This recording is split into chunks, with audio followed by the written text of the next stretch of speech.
কিনা? বাবা নাই, তার মাথার উপরে বটগাছের মতো ছায়াটা চলে গেল। বাবা যদি বুড়ো হয়, বাড়িতে যদি বিছানায় শুয়ে থাকে, অন্তরটা বড় চওড়া হয়ে যায়। জোরে বলেন ঠিক কিনা? আরো জোরে বলেন ঠিক কিনা? বাবা চলে গেছে, আমাদের আম্মা জান দুনিয়া ছেড়ে চলে গেছে। এই মাদ্রাসার দ্বারায় আমাদের কি কি লাভ হয় শুনে নেন। আমাদের এলাকায় আমার বাবার কবরের পাশ দিয়ে যদি কলেজের ছাত্র যায়, ইউনিভার্সিটির ছাত্র যায়, যারা মাসে মাসে বহু টাকা কামায়, ভালো ড্রেস পরা আছে, টাই লাগানো আছে, ফোর হুইলার গাড়িতে করে তারা চলে যায় কবরের পাশ দিয়ে। আপনার আমার বাবার কবরে কোনো পার্থক্য হবে না।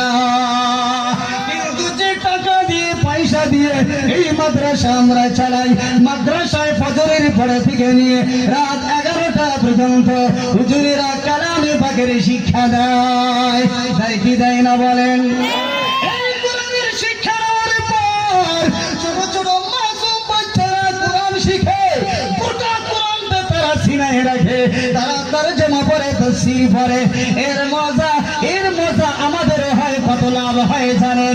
সারাটা দিন ক্লাস হয়, আসরের সময় নামাজের পরে এই মাদ্রাসাটা টিফিন টাইম বা একটু ছুটি দেওয়া হয়, মাগরিব পর্যন্ত দেওয়া হয় কি হয় না?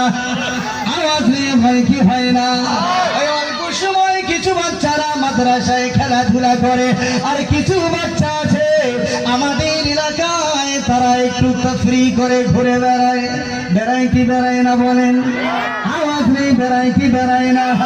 অনেক মানুষ তাদের দেখে মনে মনে চলে রে, অনেক মানুষ তাদের দিকে তাকিয়ে ঘৃণার নজরে তাকায়।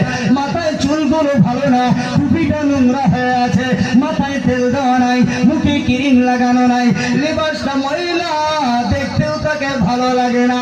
এই বলে সে মনে মনে অহংকার করে।